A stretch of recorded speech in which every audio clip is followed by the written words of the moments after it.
Hello and good evening, everybody. Welcome to Creating the Conversation podcast, episode 12. I hope everybody's okay. Everybody's good. I hope you guys been all right. Everything's been fine. It's been an awesome week. It's been a very reflective week.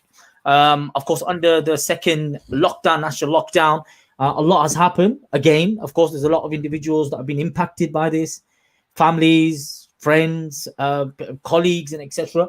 All of these individuals, especially from our elderly community, they have been impacted again, naturally not having the help and support and etc. that we usually find in other circumstances. But I think it has been awesome that I've once again seen the human element, the human being, individuals getting out, knocking on doors, giving food, of course, keeping in mind the social distances and etc. Guys, I am Imran Muhammad, your host at Creating the Conversation podcast, and this is my co-host, Mr. Ivan Humble. How you doing, mate? Are you okay? How are you doing today? How's your week been?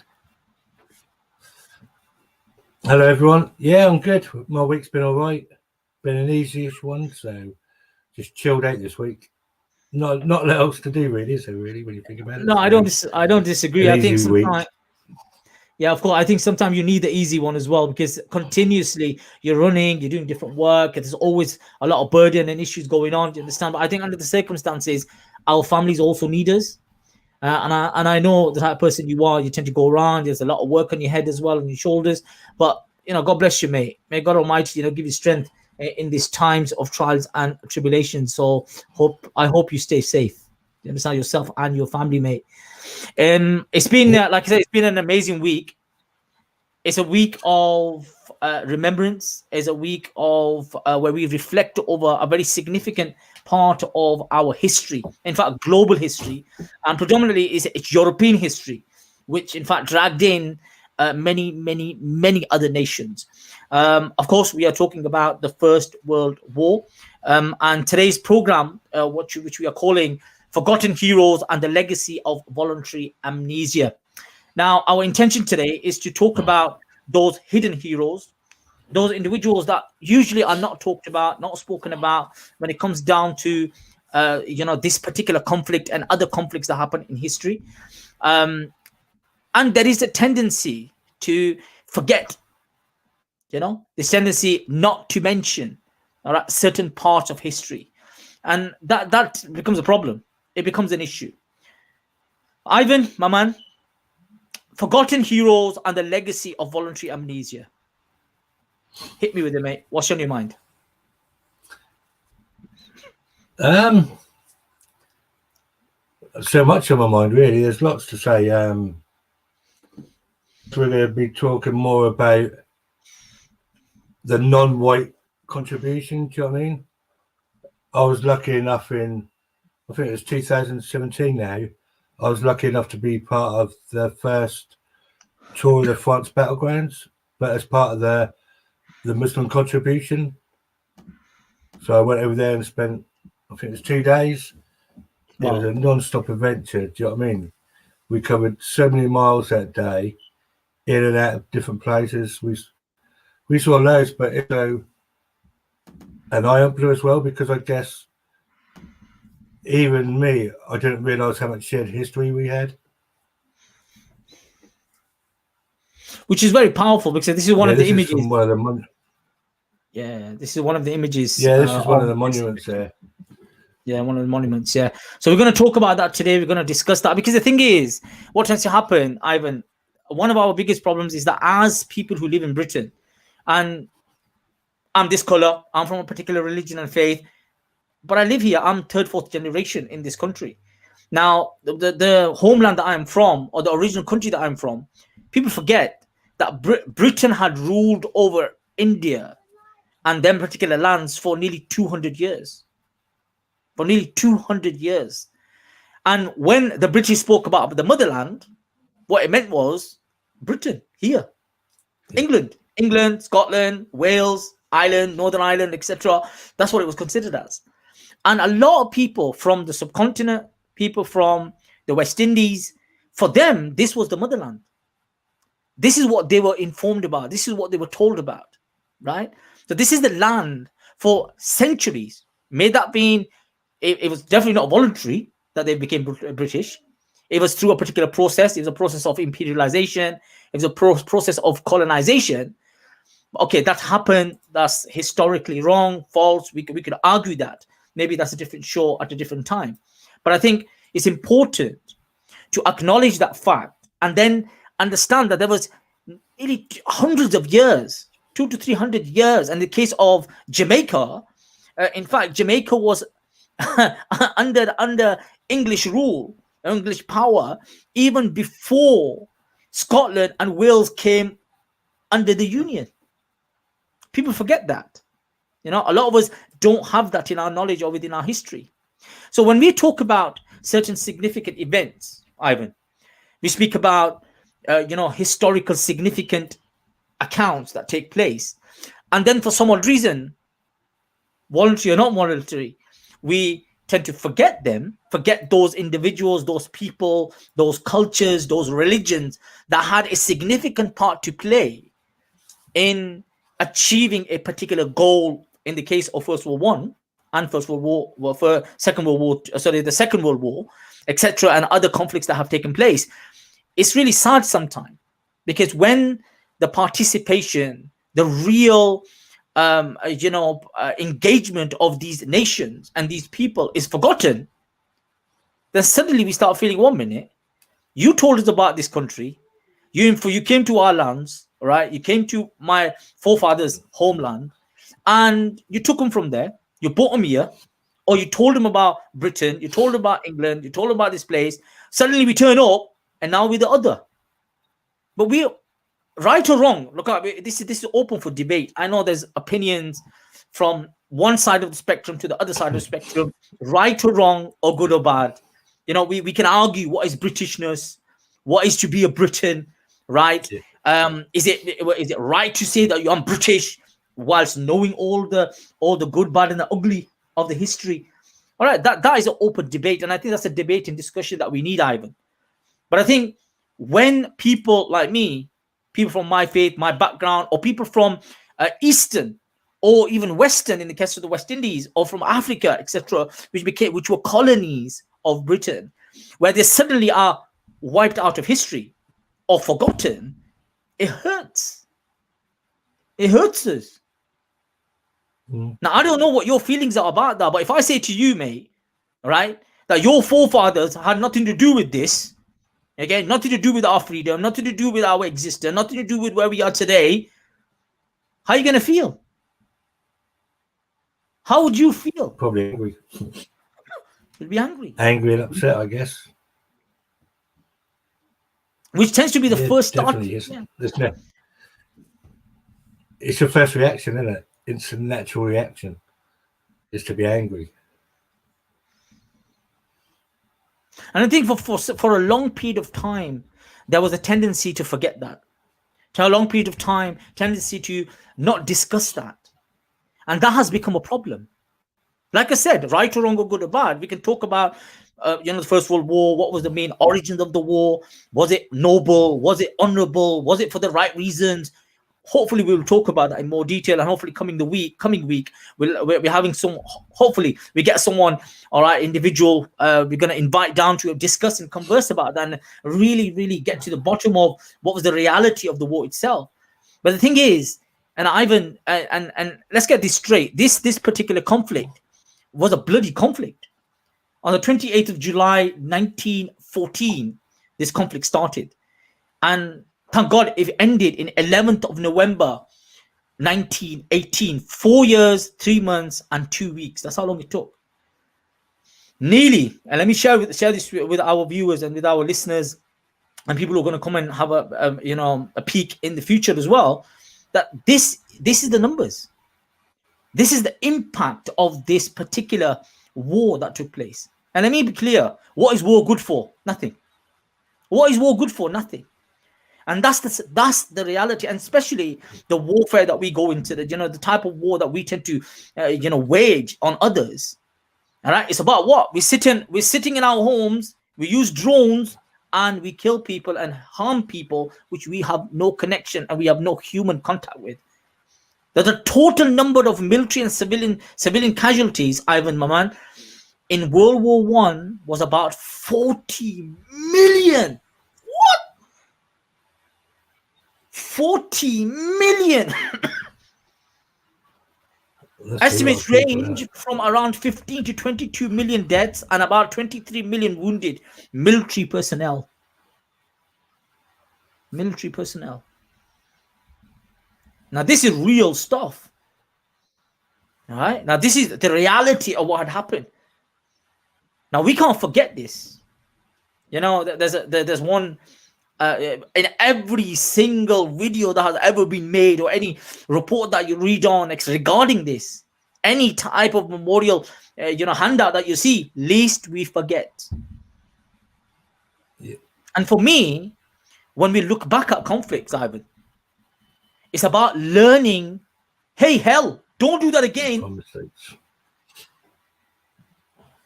Don't do that again.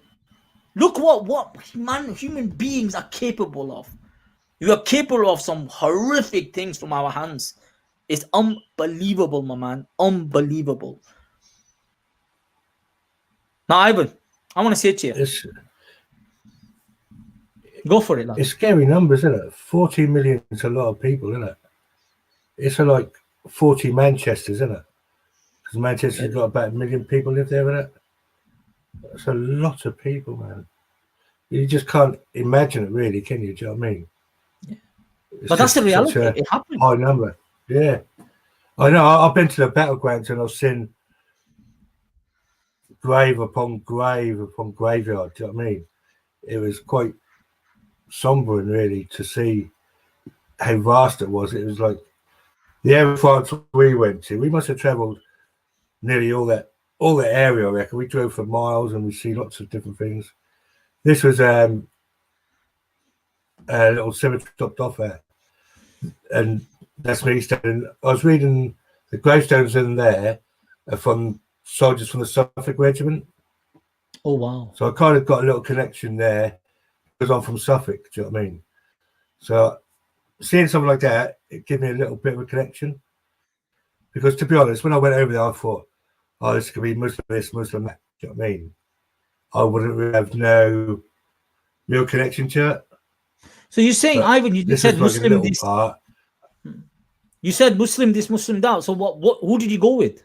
What happened, and exactly how did it come to be that you travel with these Muslims to France? And we're talking about First World War. What has Muslims got to do with France and the First World War? Well, that's what I found out when I was over there. Do you know what I mean? When I got offered the trip with 3 Riaz Khan, my mate, I think it was because my video done, because this is like quite a while ago, so I just come onto this platform, and I said yes to it because it was quite an interesting trip to go on. But I didn't I should have realised really that I'd be travelling over with a coachload of Muslim people. I was one of the only non-Muslims there, so that's a bit not uncomfortable, but a bit strange. Were they chanting, saying Allahu Akbar, Allahu Akbar? What were they doing? Just talking, being friendly. It was nice because I met a lot of really nice people on there. Do you know what I mean? But yeah, it's quite surreal as well because a lot of them people on there had already heard of me.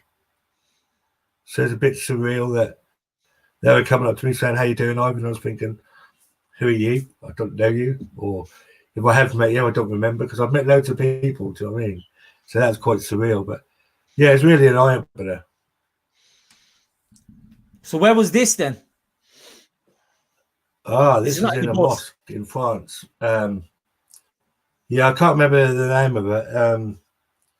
But they put us up, done a little talk for us and give us some food. So I think that day we left London at 5 o'clock in the morning. This is like 8 o'clock at night. We've been non-stop since 5 o'clock, and then we had a break at the mosque, and that's the brother from Muslims Like Us next to me. Yeah, it was quite a good laugh. Do you know what I mean? Down to earth. But yeah, it was quite interesting sitting in that mosque. But for me, it's quite awkward. They're speaking in French. I understood a little bit, but then they're speaking in Arabic. So half the time I was in there, I was sitting there thinking, what are you talking about? What they're talking I couldn't about? really have to. Yeah, it's quite hard, but a few of the Muslims who travelled with me sort of kept me company and tried explaining a few things to me. So it was good, but it was quite awkward to start with, thinking, what are you all talking about? I'll just sit in it, do you know what I mean? Thinking, and then everybody claps or they do something. I'm thinking, what did they say for you to do that? Do you know what I mean? I just sat there. So yeah, it's quite awkward, but interesting as well. No, we're going to go through the journey. We're going to see some very significant places as well. But Ivan, I just want to ask you right out, what triggered your interest to go and see this? Riaz Khan really convinced me straight away. He said, at first I thought he was winding up. Do you know what I mean? Because I didn't expect somebody to offer me that kind of thing for nothing. But then Riaz said it'd be good for me to learn a bit more about the other side of things, which, you know what I'm like, I'm open-minded, and I went with Riaz. Do you know what I mean? Because Riaz are quite good pals, and I trusted him, and thanks to him I went, and a couple of others, Yusuf, Habir as well, and I'm glad I went because I did learn a lot. Was it a bit of a shock for you that find out? Was it a shock that you find out that Muslims, people that that were your main hate, that you felt had nothing to do with Britain, weren't connected to Britain, had no real connection to Britain, had died for this country? Well, I kind of knew that anyhow all along, do you know what I mean? But like you said, you forget about certain parts of things. And I forgot about that for years. But I suppose going over back there, because even in school, really, you don't learn about the shared part of the war, do you know what I mean? It's just about that kind of thing. You don't really hear about the breakdown of the different armies or the units or anything. So going over there and learning about that was really interesting. The museums over there are fascinating. The exhibits they got from in the day. We went to one battleground, and I think it was the first place we went to. And they said, like, in a year, they normally find about 250 of used ammo shells a year. Wow. It's just unbelievable that everywhere we traveled for miles in that coach, and everywhere we traveled was like flat farmyard type fields, but you can imagine what it's back like there with dead bodies all over the place. It was quite a weird feeling. But it tells you the reality of war, what war can do. Do you know what I mean? It is like magnomania. Some, you know what I mean? These individuals were narcissistic, mad people. All right. They tend to motivate or encourage normal individuals, human beings who have sincere intentions, right? To go and, lose their lives in the trenches. And they themselves are sitting at home. That's what usually happens. It's really sad. That's why I think the whole tradition of remembering those that have fallen, the whole tradition, and it doesn't matter what faith, what religion, what background. Like in my tradition, see, we remember those who have given the ultimate sacrifice, right? Which is of life. This is a very powerful thing to do, and especially for a particular cause, particular purpose, particular reason. Like I said, we can argue. All right, and we can look into the historical reality of the primary, secondary sources around First World War I, and that's something I want to discuss and talk about myself as well, which would be brilliant to do in the coming week, right? Because was it for the right reasons? Is it honourable? Was it to do with honor? Was it to do with the for a particular cause, a human cause, or was it something completely different to that, which we'll hopefully talk in the future as well, hopefully in the next week program. But the thing is, today's conversation is around looking back and finding out that it's not only people from a particular part of the world. In this case, we're talking about Europe.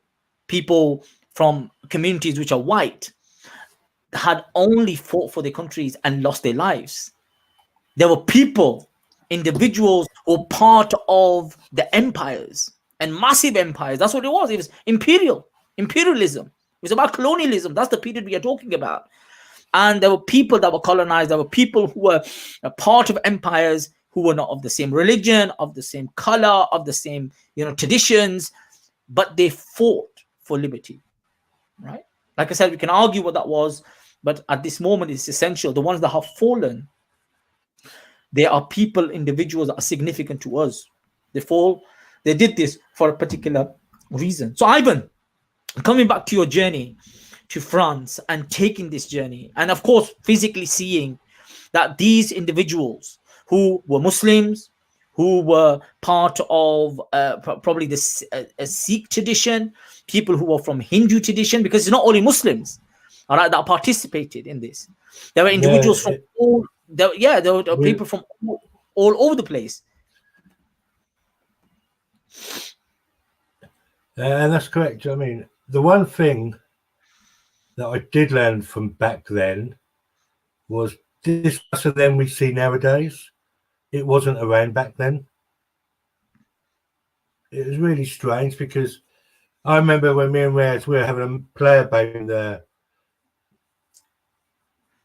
the bits that are still there. You can have a run about and have a look over and see what it would be like. And I remember we had told a story that every now and then there's like a little inset, and that's where the Muslims and that would pray, and the other soldiers would keep guard of them while they pray. It's like we went to the graveyards. We went to lots, and some of them, like I expected, all the Jewish people in one, Muslim in one, they pray. But then there's lots of other graveyards that where like there's a Jew buried there, a Muslim, no faith, somebody of faith, Christian, do you know what I mean?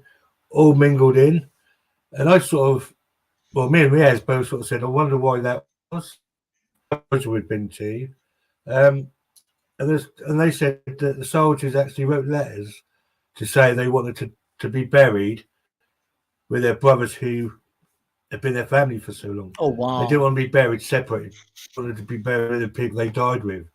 And that's one of the things I learned from that the us and them, because they needed each other back then to keep safe, to keep alive. They did, and that's so significant. You look 100 years on, the us and them. And it's a bit like COVID. Like when COVID first hit, we needed each other, everybody helped.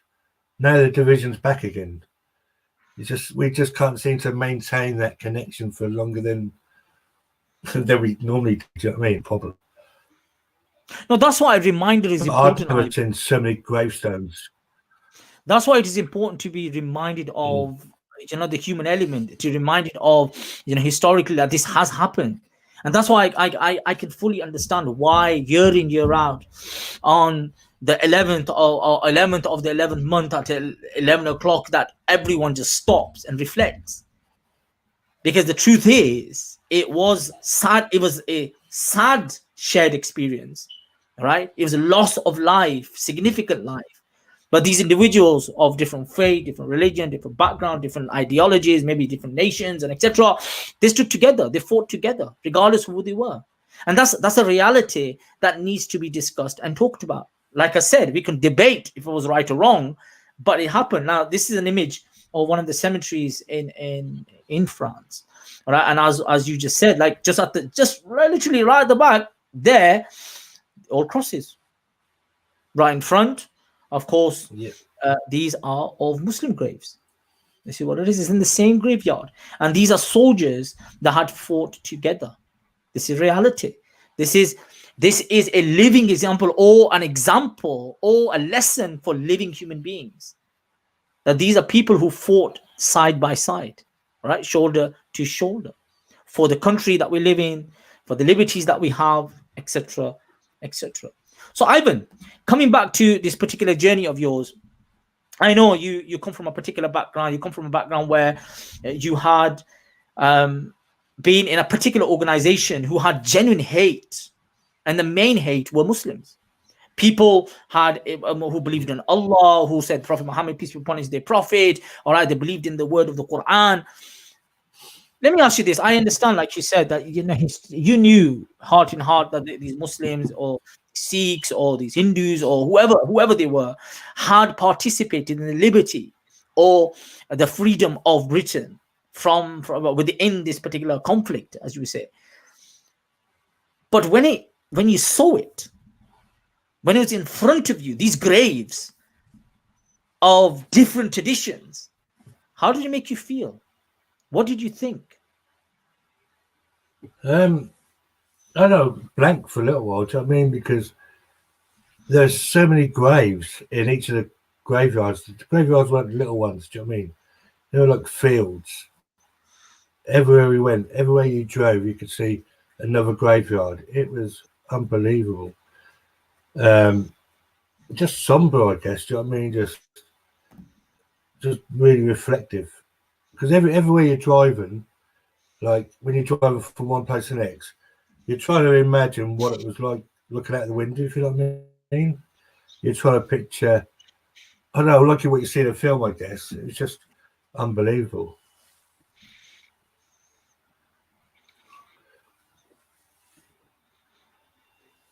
$1.3 million troops to England, India had sent in the First World War. 75,000 of them died.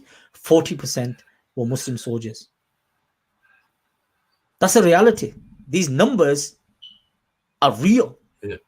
But how sad that today, in this day and age, people of a particular background, particular ethnicity, they'll probably see someone like me or someone from a particular, ethnic background and say, get out of this country, go back to your own country.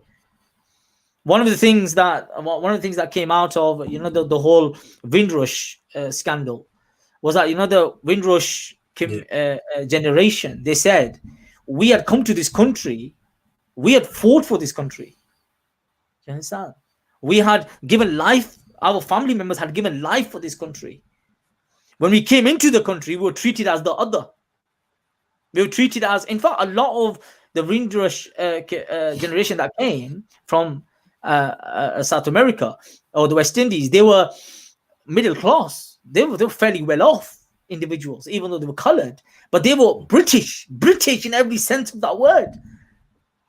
But when they came to this country, when they came to England, which was the motherland, suddenly they were treated as the other just because of their skin color. How sad.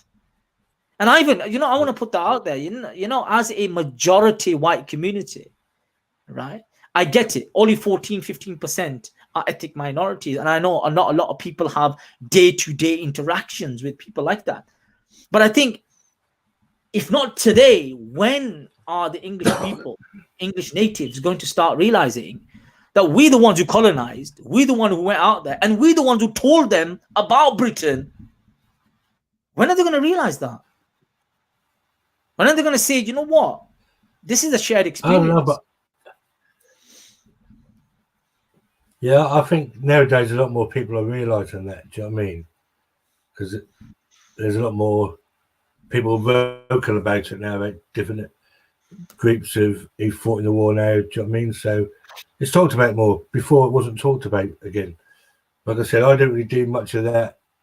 I did the war in school, and I remember, but it wasn't really no breakdowns and nothing. It was just the British Army and that. Do you know what I mean? So when you're not taught something, you don't really know about it unless you watch a film, maybe.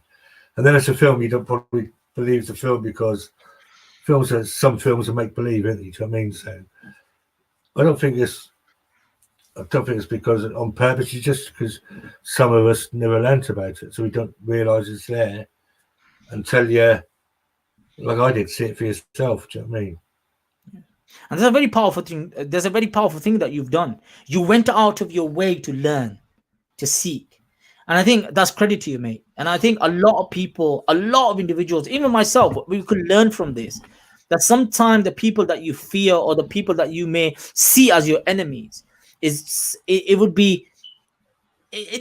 enlighten you just to walk out, go on, learn your history, learn and go and sit with these people, and you could be shocked. And I know, Ivan, you've said many times, by going into this particular community, Muslim community, all right, and other ethnic minority communities as well, that has made you realize, wow, there's more in common than that is different to us. You understand? There's more commonality than what is difference between us, which I think is very, very powerful. And that's I think that's what made me different to a lot of people. Me doing that, stepping out of my comfort zone. And the only way to bring change is to step out of your comfort zone. It's the only way you learn. If you stay in your little comfort zone, you've got your views, you've got everything all safe and sound. You need to step out of that to be challenged. I think I probably do it too much sometimes, is challenge myself. But that's how you learn. That's how you change. Brilliant. Tell me what's happening here, Ivan. What's this image all about?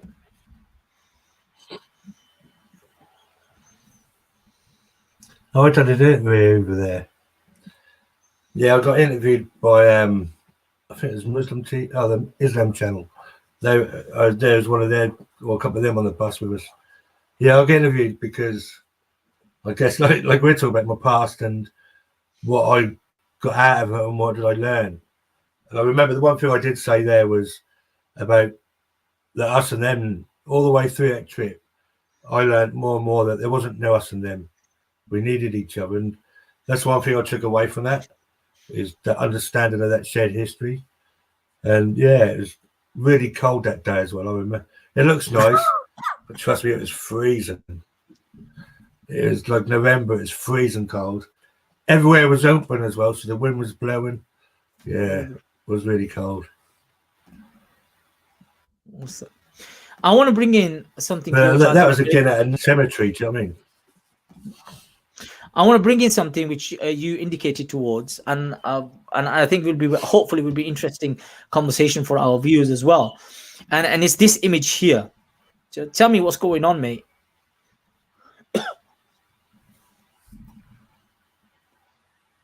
Oh, this, yeah. There's this massive circular wall thing with names everywhere. And all the Muslim guys that I was with, they trotted off, and they had. I think you got a picture of roughly how big it is, yeah. I'll send you another picture to you. Yeah, so it's massive, right? There's so massive circle, and everybody walked off to have a look, and I was with the tour guide, and we were just chatting. He said, "What you stood here for?" He said, "Let's look, it's all Muslim names, mate. I mean, I'm just going to stand around here and let them have their moment." And he said, if you walk over, he sort of pointed and said, if you walk over there and have a look for your surname, which I did. And then that slide where there's red rings around it, I found people with my surname. Right. From that point then, I connected with that trip a little bit more, because it kind of had a connection there because of my surname. I probably don't know none of them people, but because it was the same surname, I felt heavy in that trip then, if you know what I mean, in a weird way. No, I do. I was heavy anyway, but I had that natural connection, do you know what I mean? No, I agree with that. I had something in common with everybody else. That's what I mean. At that point there, I had something in common with everybody else on that coach. Yes. Because my surname was on there, do you know what I mean? Because your surname was on. And the thing is this, Ivan, see, that's very significant. So you went on this journey. People had gone there to, look into history, look at, is there any involvement of other cultures, other religion? In this case, of course, we're talking about Muslims, who nearly 2.5 million of them participated in this great war that took place, the World War I, right? And many tens of thousands of them had died. Now, the thing is, just like the way you felt, Ivan, they felt, okay, fine, they're looking at Muslim names, they're looking at different cultures and etc. I can't relate to this. Suddenly you're being told, 1 minute, go over there, under your name, you'll find many names which are similar to yours. All right, you go there, you see it. Now, the same thing we feel, the same thing as ethnic minorities, as a young Muslim Asian man, young Muslim Asian girl, right? Or young Sikh young man, young woman, Hindu young man, young woman, right, that live in this country, or people from different backgrounds, different religion, different dogma, different philosophies, who live in this country, who see themselves as British, when they don't see themselves represented, when they don't see, when we talk about, when Memorial Day comes around, when they talk about soldiers and they talk about valor and they talk about, this idea of bravery and this idea for fighting for a cause, right? and they don't see their name on there, they don't see represented, we can't find a connection. They feel that we're not part of that historical reality. Yeah, I get that. Do you know what I mean? I do get that now.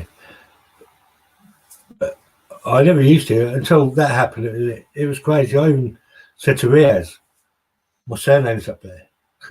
So I was that shocked. I even went back because even to the tour guide, I said, I don't believe you. Do you know what I mean? You know what I'm like. I told him straight. But I had to go back and say, sorry, man, right.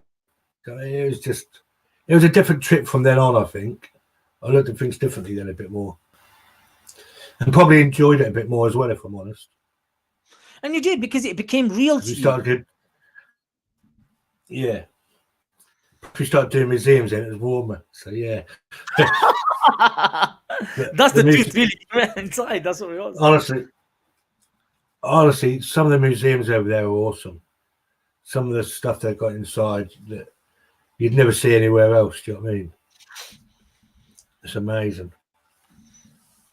And I think that's what's important, by talking about history, talking about the significant events of history. Our intention today, guys, is, and it was, to share some very significant historical facts. And it is a fact that not only white young men had died in World War One. There were individuals who were from the Muslim tradition, the Hindu tradition, the Sikh tradition, who had died within this particular warfare. Now, what needs to be understood is that naturally it's significant that it was a time of empire. So India, or the West Indies, or certain parts in Africa, or other parts of the world had literally been dragged into this particular conflict, even though it was a European conflict.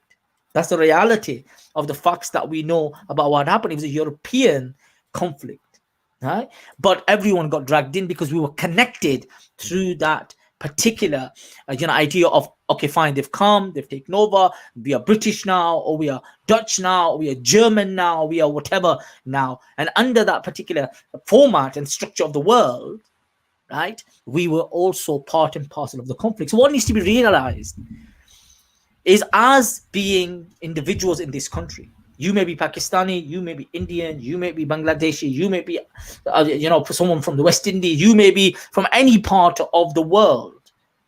You are also British. And like I said, being British doesn't mean everything's la-di-da. No, it's not. Being British is the good, bad, and the ugly. And guess what? On Creating the Conversation podcast, we're going to talk about them things. We're going to discuss them things, because not everything is nice. It isn't. Do you know what I'm saying, Ivan, man? It's not nice. But the important thing is even to, if you really want to get to the bottom of an issue or a problem, you have to peel every single layer. And then you start realizing that there are shared experiences. Even though some experiences are not good experiences, there's loss of life of people of my faith, of my religion. People who say La ilaha illallah, that there's no God but Allah. They say that. And they gave their lives for this. Guys, those who are listening, those who have been part of this particular conversation, and hopefully later on you will put some comments down as well. Myself and Ivan's full intention today was to at least start off a conversation around this particular subject matter. We know it's a very significant time. It's a very somber time, all right, in the year. We know that people come out, they remember those who have died. And it's not only about World War One, is it, Ivan? Because it's about other conflicts as well. And I think the sad thing this year is COVID has made things harder for people to do what they usually do. Do you know what I mean? So we haven't been able to go to the parades enough, and so it has been different this year. And like a lot of things have been different this year because of COVID. So it's just, I think that's what it is. It's not been talked about as much as it usually has been, I don't think, this year, because there's nothing to talk about because nobody's been nowhere. Do you know what I mean? Which is just a shame. But I think even those who have fallen, right, for them just to be remembered in the sense that at least we know what we've learned from that. That's what's important for me. We need to learn from that. That warfare doesn't achieve nothing. Innocent lives are lost. And many times it's because of these narcissistic and maniacs that exist as rulers and etc. And because of their whatever ends that they want, they tend to send out sincere human beings out to fight for them. So for me, there's many lessons to be learned, but that's one very significant lesson, right? And for me, I know these type of conflict, these type of battles, especially nowadays when we talk about, we can talk and discuss about what's happening in Iraq, what's happening in Syria, what's happened in other parts of Afghanistan, other parts of the world where we have this tendency, all right, to sit at home, use drone, use, you know, all of this particular technology to do what? To annihilate human beings, to kill, to pillage individuals. As humans, I think in this century, a lot of atrocities have taken place. Not saying historically it hasn't, but it has. And that's something I want to come back to, Ivan.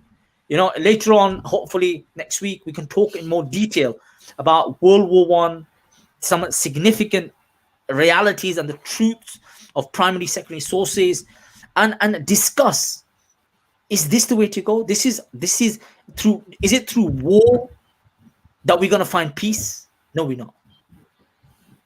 We have to find some common ground. And it's, in my opinion, and I know your opinion as well, mate, it's about the conversation.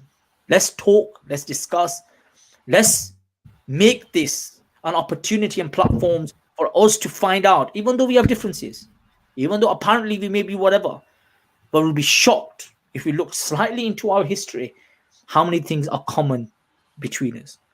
Imran Muhammad, is there any thought and reflection that you want to share with our viewers today, please? And then we're going to say sign out to everybody. No, I don't think there's much to say this week. I've not really done much. I've just been lazy this week, so I've nothing really to reflect on, really. But yeah, just go on to the website, theunknownforum.com, I believe. Is that the website? Imran, I think it is, isn't it? Yeah, it is. Yeah, if you take a look at this website, when it pops up.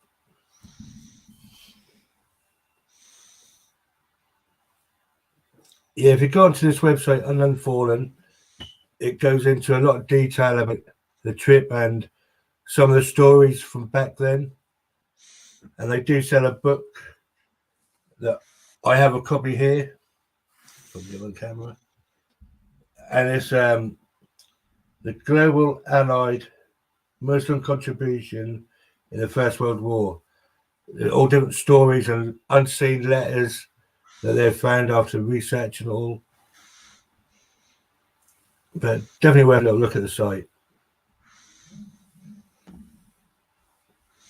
Today we're going to finish on a very short video for everybody to watch, and hopefully is something, and just to remind us that these type of conflicts are horrific regardless of where they are, who they're fighting, and what lessons that we can learn as human beings when it comes down to this type of conflict that take place in history.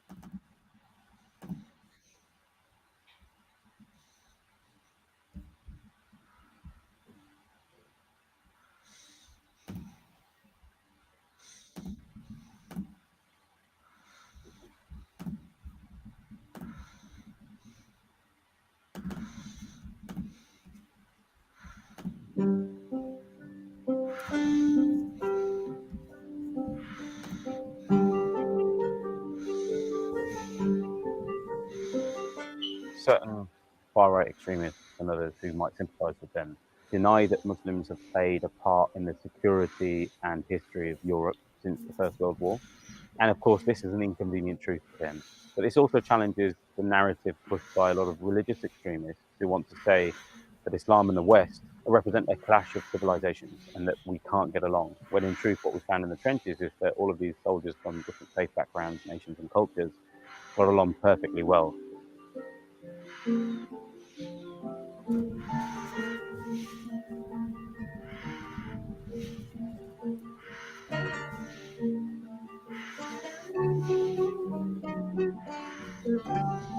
Most of the world recognizes that the First World War began in 1914 and ended in 1918.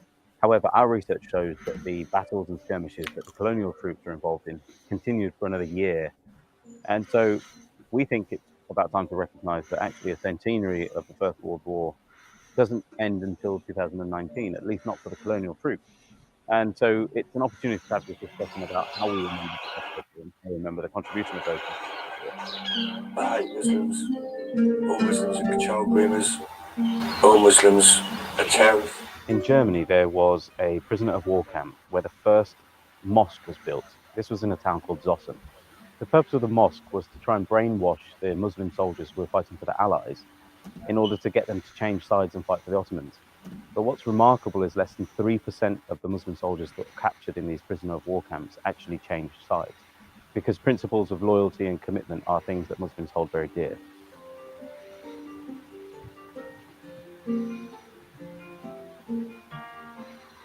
We've also found great stories of friendship between European soldiers and Middle Eastern and North African soldiers about how Muslim and Christian soldiers specifically asked to be buried next to each other because they wanted to be buried with their brother in arms that they fought alongside in the trenches, as well as images of what you could say are the first ever selfies, where there are European women and their children taking photographs with these soldiers, almost as if they're celebrities.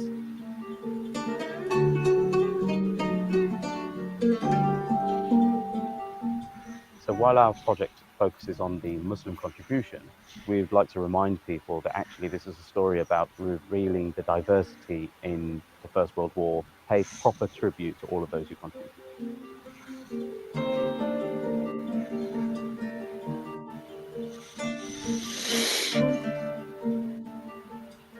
There are polarizing discussions and debates about identity and religion. And they're actually, the soldiers in World War I showed us the perfect examples of how we can bring those communities together and build bridges of peace. And so we hope that with this project that we can open up that dialogue again on those kind of terms between people of different nations, cultures and religions in the hope to improve social cohesion and bring peace again to the world.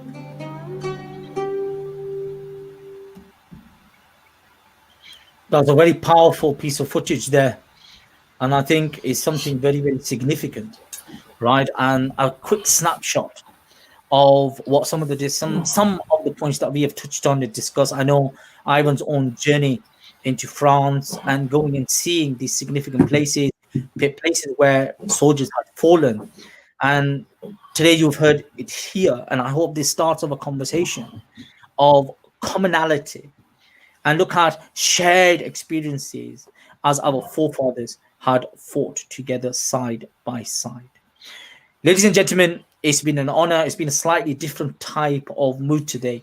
Of course, we are talking about people's lives being lost in particular conflicts. We are talking about a great war that took place, which had dragged in some of those individuals that probably were not part of the conflict, but because they were part of the empires that they had lived under, they were called upon, and it's not that they had turned away. In fact, they said, we are present and we will fight as brothers. So, ladies and gentlemen, from Creating the Conversation podcast, we say to you, thank you very much and hope to see you next week.